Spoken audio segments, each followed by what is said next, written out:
2027 का चुनाव अभी बेशक 1.5 साल रह चुका है, लेकिन सभी पार्टियों की तरफ से अपने समीकरण तैयारी में पूरे जोरों पर लग चुकी है।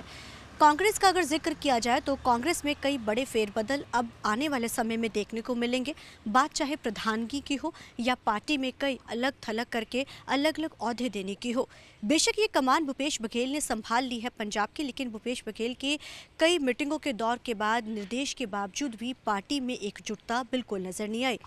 उपचुनाव के नतीजों ने सबको हैरान करके रख दिया। भूपेश बघेल जहां ये दावा भी ठोक रहे थे, उनको ये था कि सभी पार्टी एक मंच पर होकर सभी नेता अपने मनमुटाव मिटाकर एक स्थान पर चलेंगे, लेकिन वो भी इस बार के चुनावों में भूपेश बघेल को संकोच में डाल दिया, क्योंकि जिस तरीके के साथ गुटबाजी देखी गई और हार का कारण भी गुटबाजी रहा, जिसके बाद अब कांग्रेस के अंदर ये हलचल तेज हो चुकी है कि जिस तरीके के साथ राहुल गांधी हरियाणा के कांग्रेस दफ्तर पहुंचते हैं, इंस्ट्रक्शंस जारी किए जाते हैं, ऑब्जर्वर्स लगाए जाते हैं, प्रधान से लेके एलओपी तक बदलने की कवायद तेज हो चुकी। क्या अब पंजाब में भी राहुल गांधी की एंट्री होगी? हालांकि वो समय दर समय जब भी चुनावों के प्रचार में रैली के दौरान आते हैं, लेकिन पंजाब की जो गुटबाजी इस समय पूरे चरम पर है कांग्रेस की। अब ऐसे में इस गुटबाजी को ख़त्म करके ही 2027 के चुनावों में उतरा जा सकता है।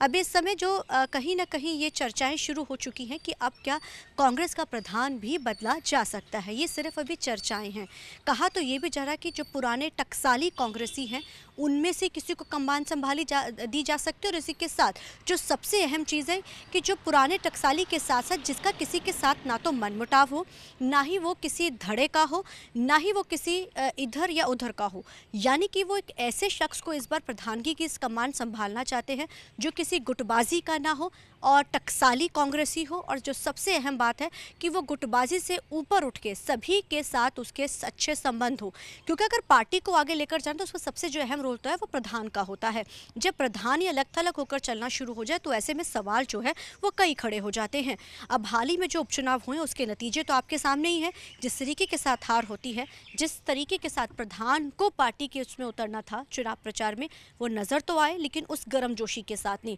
अब प्रधानगी को लेकर सवाल भी खड़े हो रहे हैं और अंदर जो है अब इस चीज़ को लेकर, बदलाव को लेकर भी जो है अब खबरें उठने लगी हैं कि अब कांग्रेस प्रधान भी बदला जा सकता है। और जो सबसे बड़ी बात है, अगर कांग्रेस प्रधान बदला जाता है तो जाहिर है कांग्रेस का जो मेन मोटिव हाईकमान का रहेगा कि गुटबाजी के धड़ों से जो अलग हो, टकसाली कांग्रेसी हो, उसको ही कमान संभाली जा सकती है। क्योंकि पंजाब हरियाणा के नतीजों ने जहां पूरी वेव थी सबको हैरानी में रख दिया था, लेकिन शैलजा और सुरजेवाला और हुड्डा ग्रुप के चलते जो हार के कारण रहे वो एक खमियाजा पंजाब में ना हो, इसी के चलते अब हाईकमान इस चीज़ को लेकर बेहद ही ज़्यादा जो है सीरियस भी हो चुका है। और अब ये चीज़ें चर्चाएं तेज़ हो चुकी हैं कि आने वाले समय में जो है अब पंजाब में बहुत सारी चीज़ों में जहां बदलाव होगा, कांग्रेस पार्टी में बड़े लेवल पर भी बड़ा फेरबदल जो है देखने को मिलेगा। अब देखना बड़ा अहम रहेगा कि आखिर कांग्रेस में नया प्रधान कौन होता है, टकसाली नेता होता है, किस धड़े का होता है, या धड़ेबाजी से ऊपर उठ के ही इस बार कांग्रेस को प्रधान मिलेगा जो कांग्रेस को एकजुट लेकर आगे चुनावों में उतरेगा। कैमरामैन अलजिंदर के साथ चंडीगढ़ से TV9 के लिए अमनप्रीत कौर।